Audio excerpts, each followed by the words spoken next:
ഇന്ന് നാം ഉത്ഥാന തിരുനാൾ ആചരിക്കുന്നു. മരണത്തെ കീഴടക്കി പുതിയ ജീവനിലേക്ക് പ്രവേശിച്ച കർത്താവായ യേശുക്രിസ്തുവിൻ്റെ ഉയർപ്പ് തിരുനാൾ ആകുന്ന മഹോത്സവം.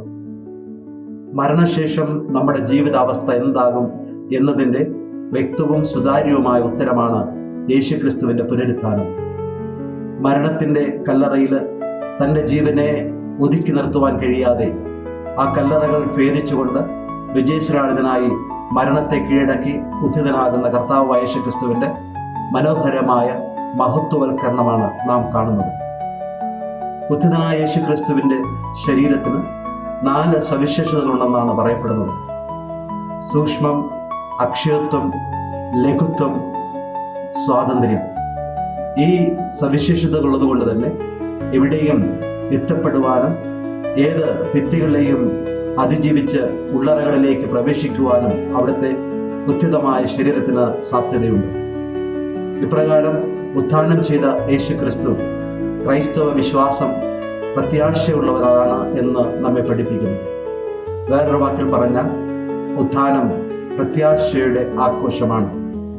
മരണത്തോടുകൂടി എല്ലാം അവസാനിക്കുന്നില്ല, മറിച്ച് മാറ്റം സംഭവിക്കുകയും പുതിയൊരു ജീവിത ചക്രവാളത്തിലേക്ക് പ്രവേശിക്കുകയും ചെയ്യുന്നു എന്നുള്ളതിൻ്റെ ഓർമ്മപ്പെടുത്തലാണിത്.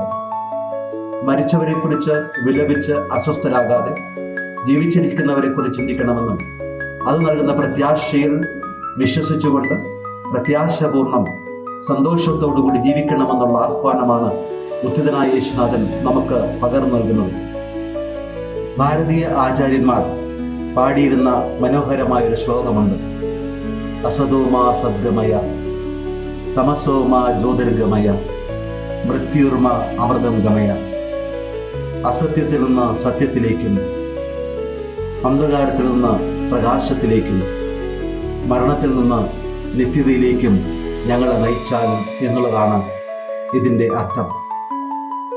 യേശുനാഥൻ ഇപ്രകാരം തൻ്റെ തന്നെ ജീവിതത്തിലും തൻ്റെ തന്നെ മനുഷ്യനാകൽ പ്രക്രിയയിലും ഈ 3 പ്രാർത്ഥനകളും സാർത്ഥകമാക്കിയിരിക്കുകയാണ്.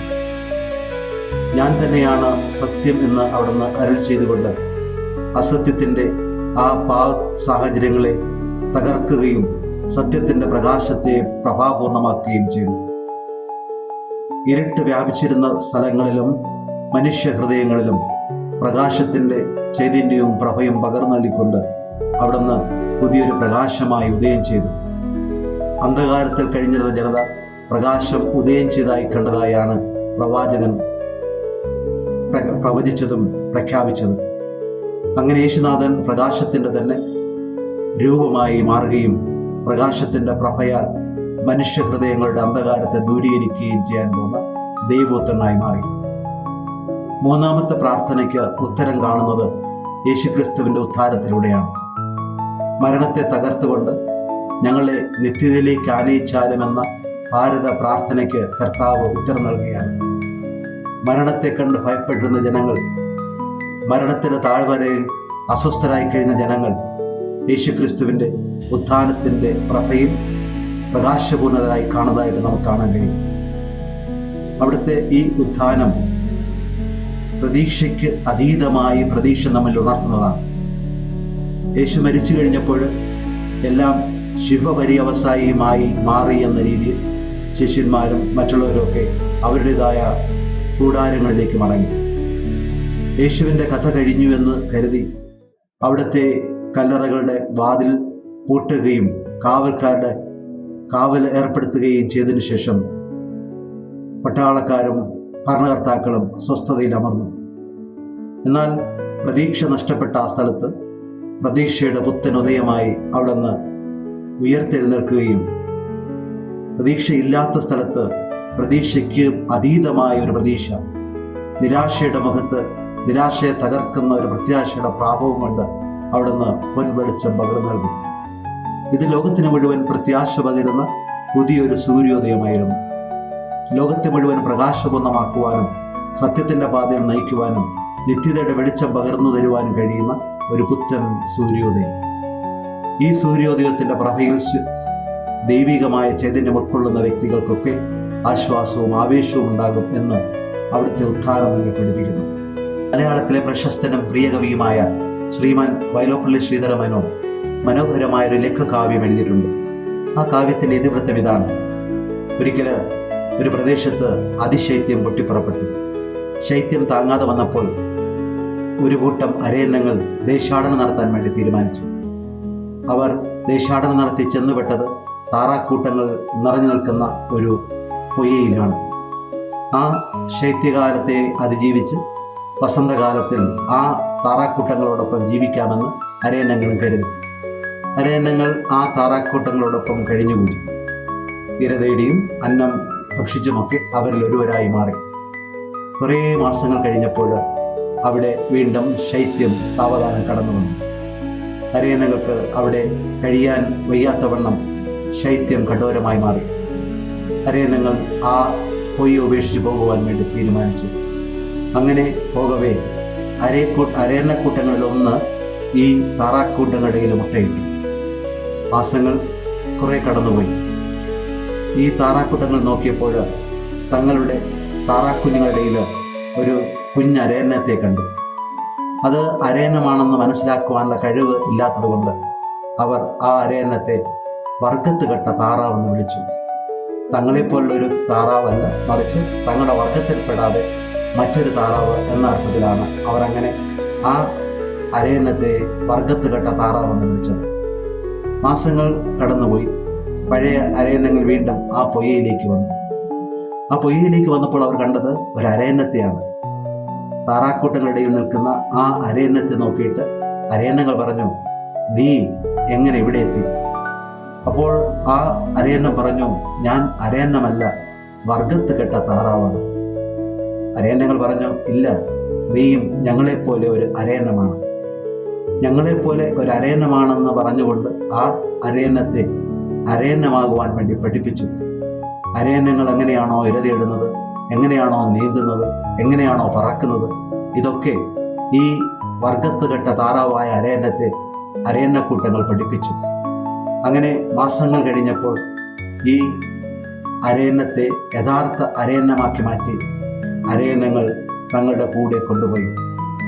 2000 വർഷങ്ങൾക്കപ്പുറം യേശുനാഥൻ താറാക്കൂട്ടങ്ങൾ പോലെ ബന്ധനങ്ങളിലായിരുന്ന മനുഷ്യരുടെ ഇടയിലേക്ക് കടന്നു വന്നു. ലോകത്തിൻ്റെ തിന്മകളും പാപത്തിൻ്റെ സാഹചര്യങ്ങളും ഉൾക്കൊണ്ടുകൊണ്ട് തിന്മയുടെ ലോകത്ത് മുദ്രക ചെയ്യപ്പെട്ട് ജീവിച്ച മനുഷ്യരുടെ അവിടുന്ന് പാർത്തു. അവിടുന്ന് മാലാഖമാരുടെ ജീവിത രീതികൾ അഭ്യസിപ്പിച്ചു. സ്വർഗീയ സൗഭാഗ്യത്തിൻ്റെ സുഹൃതങ്ങൾ പഠിപ്പിച്ചു. രക്ഷയുടെ മാർഗത്തിൻ്റെ പുതിയ വാതായനങ്ങൾ തുറന്നു കൊടുത്തു. അങ്ങനെ എപ്രകാരമാണ് ദൈവികത സ്വന്തമാക്കാമെന്നും ദൈവമക്കളായി മാറാമെന്നും പഠിപ്പിച്ചു. അങ്ങനെ പഠിപ്പിച്ച് ഈ കർത്താവായ യേശുക്രിസ്തു ഈ ലോകത്തെ വാസം മതിയാക്കി സ്വർഗവാസത്തിലേക്ക് നടന്നു നീങ്ങി. നാം ഇപ്പോഴും ഈ താറാക്കൂട്ടങ്ങളെ പോലെയാണ്. പൊടിയും ചപ്പും ചവറന്തെന്ന് ലോകത്തിൻ്റെ ഭാണ്ഡങ്ങളും ഭാരങ്ങളും പേറി നമ്മുടേതായ ലൗകികമായ പൊയ്യയിൽ ജീവിച്ച് ജീവിതത്തെ ദുഃഖകരമായ തമസ്യകളാക്കി മാറ്റുകയാണ്. ഈ ഒരു സാഹചര്യത്തിലാണ് ഉത്ഥാനത്തിൻ്റെ സന്ദേശം നമുക്ക് പ്രചോദനമായി മാറേണ്ടത്. നമ്മൾ താറാക്കൂട്ടങ്ങളെ പോലെ ലോകത്തിൻ്റെ തിന്മയിൽ അധിവസിക്കേണ്ടവരല്ല, മറിച്ച് അതിനെ അതിജീവിച്ചുകൊണ്ട് മാലാഖമാരെ പോലെ പറന്നുയരുവാൻ, സ്വർഗീയ സൗഭാഗ്യത്തിൻ്റെ സന്തോഷം സ്വായത്തമാക്കുവാൻ, അങ്ങനെ പുതിയ അനുഗ്രഹത്തിൻ്റെ വക്താക്കളും മക്കളുമായിട്ട് മാറുവാൻ വേണ്ടിയാണ് കർത്താവായ യേശുക്രിസ്തു നമ്മെ രക്ഷയിലേക്ക് ആനയിച്ചത്. ഉത്ഥാനം അതുവഴി നമ്മെ പുതിയ ദൈവമക്കളാക്കി മാറ്റുകയാണ്. മാലാഖമാരെ പോലെ പറന്നുയരുവാനുള്ള ചിറകുകൾ നൽകുന്നതിന് കാരണമായിട്ട് മാറി. മാലാഖമാർക്കുള്ളതുപോലെ ആത്മീയമായ ചൈതന്യം ഉൾക്കൊള്ളുവാൻ കഴിയുന്ന സാഹചര്യങ്ങൾ ഒരുക്കി തന്നു. അങ്ങനെ ലോകത്തെ അതിജീവിച്ച് നിത്യതയെ സ്വായത്തമാക്കുവാൻ കർത്താവ് നമുക്ക് നേടിത്തുന്ന നിത്യതയാണ് ഉത്ഥാനത്തിലൂടെ നമുക്ക് കൈവന്നിരിക്കുന്നത്. ഉത്ഥാന ഞായർ നമുക്ക് പ്രധാനമായിട്ടും 3 സന്ദേശങ്ങളാണ് നൽകുന്നത്. ഒന്നാമതായി, ഉത്ഥാനം നമ്മെ ശരീരത്തിൻ്റെ വിശുദ്ധിയിൽ ജീവിക്കുവാൻ ആഹ്വാനം ചെയ്യുന്നു. കർത്താവായ യേശുക്രിസ്തുവിന്റെ ഉത്ഥാനം ശരീരത്തോടു കൂടിയുള്ളതാണ്. ശരീരത്തോടു കൂടി ഉത്ഥാനം ചെയ്യുവാൻ വേണ്ടിയാണ് അവിടുന്ന് അന്ത്യവിധിയാളനായി നമ്മളുടെ ഇടയിലേക്ക് കടന്നു വരാൻ വേണ്ടി പോകുന്നത്. ആ വിധി അവസരത്തിൽ നമ്മുടെ ശരീരത്തെ ഉദ്ധിതമാക്കുവാൻ നമ്മെ സഹായിക്കുന്നത് ശരീരത്തിൻ്റെ വിശുദ്ധിയാണ്. നമ്മുടെ ജീവിതങ്ങൾ ലോകത്തിലെ വസ്തുക്കളെ പോലെയോ മറ്റ് ജീവജാലങ്ങളെ പോലെയോ ചത്ത് നശിച്ച് നാമാവശേഷമാകാതെ പൂർണ്ണതയിൽ ഉത്ഥാനം ചെയ്യുവാൻ വേണ്ടി വിളിക്കപ്പെട്ടതാണ്. അങ്ങനെയെങ്കിൽ ഈ ശരീരത്തെ വിശുദ്ധമായി സൂക്ഷിച്ച് വിശുദ്ധിയുടെ നിറവിൽ നിലനിർത്തുമ്പോൾ ഉത്ഥാനത്തിന് കാരണമായിട്ട് മാറും. പുണ്യശ്ലോകനായ ജോൺ പോൾ രണ്ടാമൻ പാപ്പ നമ്മുടെ ശരീരത്തെ പരിശുദ്ധിയിൽ നിലനിർത്തുവാൻ വേണ്ടി ആഹ്വാനം ചെയ്യുന്നു. നമ്മുടെ ശരീരത്തെ വിശുദ്ധിയിൽ നിലനിർത്തുവാൻ തക്കവണ്ണം നാം ഓരോരുത്തരും ദൈവത്തിൻ്റെ വാസസ്ഥലങ്ങളാണെന്നും പരിശുദ്ധാത്മാവ് വസിക്കുന്ന ആലയങ്ങളാണെന്നും ഓർമ്മപ്പെടുത്തുന്നു. ഈ ശരീരത്തെ ദുർവാസനകൾക്കും തെറ്റായ ഇംഗിതങ്ങൾക്കും പാപത്തിൻ്റെ പലതരത്തിലുള്ള പ്രലോഭനങ്ങൾക്കും അടിമപ്പെടുത്താതെ ദൈവം വസിക്കുന്ന പുണ്യ ആലയമായി സൂക്ഷിക്കുവാനുള്ള ആഹ്വാനമാണ് ഉത്ഥാനം ചെയ്ത കർത്താവ് നമുക്ക് തരുന്നത്. രണ്ടാമതായി, ഉത്ഥാനം ചെയ്ത കർത്താവ് നമ്മെ പഠിപ്പിക്കുന്നത് പ്രത്യാശയുള്ളവരായി ജീവിക്കുവാൻ വേണ്ടിയാണ്. പലതരത്തിലുള്ള നിരാശയുടെയും ദുഃഖത്തിൻ്റെയും കയത്തിൽ അകപ്പെട്ടിരിക്കുന്ന നമ്മുടെ ജീവിതം ഒരിക്കലും നശിച്ച് നാമാവശേഷമാകുകയില്ലെന്നും അവിടുത്തെ ഉത്ഥാനം നമ്മുടെ ജീവിതത്തെ പുതിയൊരു പാഠം പഠിപ്പിക്കുന്നുവെന്നും അവിടുന്ന് നമ്മെ ഓർമ്മപ്പെടുത്തുന്നു. നമ്മുടെ ജീവിതത്തിലുണ്ടാകുന്ന ദുർവാർത്തകളും ദുരന്തങ്ങളും പലപ്പോഴും നിരാശയുടെ കയങ്ങളിലേക്ക് നമ്മെ വലിച്ചെറിയാറുണ്ട്. ജീവിതം അർത്ഥരഹിതമാണെന്ന് കരുതി ജീവിതം പലപ്പോഴും അവസാനിപ്പിക്കുന്ന അവസ്ഥയിലും എത്താറുണ്ട്. എന്നാൽ ഉത്ഥാനം ചെയ്ത കർത്താവ് നമ്മെ പുതിയൊരു ജീവിത ചക്രവാളത്തിലേക്കാണ് വിളിക്കുന്നത്. ശൂന്യമായ കല്ലറയിലേക്കല്ല നമ്മൾ നോക്കേണ്ടത്, മറിച്ച് അതിനു മുകളിൽ ഉത്ഥിതനായി മഹത്വപൂർണമായി ഉയരുന്ന കർത്താവായ യേശുക്രിസ്തുവിൻ്റെ മഹത്വപൂർണമായ ഉത്ഥാനമാണ്. ഈ ഉത്ഥാനം ഓരോ ക്രൈസ്തവനും നിരന്തരം പ്രത്യാശ പകരുന്നു. നിരാശ ബാധിച്ചെടുത്തൊക്കെ, വേദന ബാധിച്ചെടുത്തൊക്കെ, ദുഃഖം തളം കെട്ടി നിൽക്കുന്നിടത്തൊക്കെ ഈ പ്രത്യാശയുടെ പനിനീർ അനുഗ്രഹത്തിൻ്റെ ചക്രവാളമായി മാറുവാൻ തക്ക രീതിയിൽ നമ്മുടെ ജീവിതങ്ങളിൽ ശോഭ പകരട്ടെ, നറുമലർ പകരട്ടെ എന്നുള്ള പ്രാർത്ഥന നമുക്ക് ദൈവത്തിനായി സമർപ്പിക്കാം. മൂന്നാമത്തെ സന്ദേശമായിട്ട് നമ്മൾ കാണേണ്ടത്, ഈ ഉയർപ്പ് നമ്മെ പുതിയൊരു ജീവിതത്തിലേക്കാണ് വിളിക്കുന്നത്. ഉത്ഥാന മഹോത്സവത്തിൻ്റെ തിരുക്കർമ്മങ്ങളിനിടയിൽ നാം നമ്മുടെ ജ്ഞാനസ്നാന വ്രതങ്ങൾ നവീകരിക്കുകയുണ്ടായി.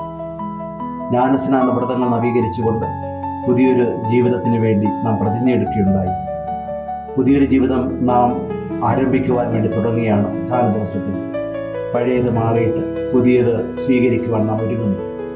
പൗലോസ്ലീഹ ആഹ്വാനം ചെയ്യുന്നതുപോലെ യേശുവിനെ നാം വസ്ത്രമായി സ്വീകരിച്ചുകൊണ്ട് പുതിയൊരു മത്സരത്തിലേക്ക് പ്രവേശിക്കുവാൻ വേണ്ടിയുള്ള ആഹ്വാനമാണ് ഉത്ഥാനം നമുക്ക് നൽകുന്നത്. പാപം നിറഞ്ഞ പഴയ മനുഷ്യനെ നമുക്ക് മാറ്റാം. യേശുക്രിസ്തു ആകുന്ന പുതിയ ഉത്ഥിത ദൈവത്തെ നമ്മുടെ ജീവിതത്തിൻ്റെ നിറവായി സ്വീകരിക്കാം. അങ്ങനെ വരുമ്പോൾ ഉത്ഥാനം നമ്മുടെ ജീവിതത്തിൽ പുതിയൊരു ആരംഭമായി മാറും, പുതിയൊരു തുടക്കമായി മാറും. ജീവിതത്തിൻ്റെ ദർശനങ്ങളെയും ജീവിതത്തിൻ്റെ കർമ്മങ്ങളെയും പുത്തൻ്റെ രൂപയിൽ നോക്കിക്കാണുവാനും പ്രാവർത്തികമാക്കുവാനും നമുക്കത് സഹായകമായിട്ട് മാറാൻ കഴിയുകയും ചെയ്യും. യേശുക്രിസ്തു ഉത്ഥാനം ചെയ്ത് പരിശുദ്ധാത്മാവിൻ്റെ പ്രവർത്തനത്താലാണ്. പരിശുദ്ധാത്മാവിൻ്റെ പ്രവർത്തനം നമുക്ക് ഊർജം പകർന്നു നൽകുന്നു. ഈ ഊർജം നമുക്ക് രണ്ട് രീതിയിൽ ഉപയോഗിക്കാം. നമ്മുടെ ശരീരത്തിലെ ഊർജവും ശക്തിയും മറ്റുള്ളവരെ താഴ്ത്താൻ വേണ്ടി ഉപയോഗിക്കാം. മറ്റുള്ളവരെ താഴ്ത്താനും മറ്റുള്ളവരെ ഇകഴ്ത്താനും ഉപയോഗിക്കുന്ന അതേ ഊർജം മറ്റുള്ളവരെ ഉയർത്തുവാനും നമ്മെ തന്നെ ഉയർത്തുവാനും ഉതകുന്ന അനുഗ്രഹമാക്കി നമുക്ക് മാറ്റിയെടുക്കാൻ സാധിക്കും. താഴെ കിടക്കുന്ന ഒരു കല്ല് ഉയരണമെങ്കിൽ നമുക്ക് ഊർജം വ്യയം ചെയ്യേണ്ടതുണ്ട്. ആ കല്ല് താഴേക്ക് കൊണ്ടുവരണമെങ്കിലും നാം നമ്മുടെ ഊർജം ഉപയോഗിക്കേണ്ടതായിട്ടുണ്ട്. യേശുക്രിസ്തുവിൻ്റെ ഉത്ഥാനം എല്ലാവരെയും ഉയരങ്ങളിലേക്ക് ഉത്ഥാനം ചെയ്യുവാൻ സഹായിക്കുന്ന ആത്മാവിൻ്റെ ശക്തമായ ഊർജമാണ്. ഈ ഉത്ഥാന ദിനത്തിൽ കർത്താവായ യേശുക്രിസ്തു തൻ്റെ ആത്മാവിലൂടെ നമുക്ക് തരുന്ന ഊർജത്തെ സ്വീകരിച്ചുകൊണ്ട് ആ ഊർജത്തിൻ്റെ ശക്തിയാൽ നമുക്ക് ഉണരാം, ഉയരാം. ഒപ്പം ചുറ്റുമുള്ളവരെ ഉയർത്തുവാൻ വേണ്ടി ഈ ഊർജം നമുക്ക് പകർന്നു നൽകാം. അങ്ങനെ ഉത്ഥിതൻ്റെ ഉണർവുള്ള പുതിയ ഊർജത്തിൽ ശക്തിയും ചൈതന്യവും സംഭരിച്ചുകൊണ്ട് ക്രൈസ്തവ ജീവിതത്തെ അനുഗ്രഹത്തിൻ്റെ പുണ്യജീവിതമാക്കി മാറ്റാം. ഉത്ഥിതനായ തമ്പുരാൻ നമ്മെ കനിഞ്ഞനുഗ്രഹിക്കട്ടെ.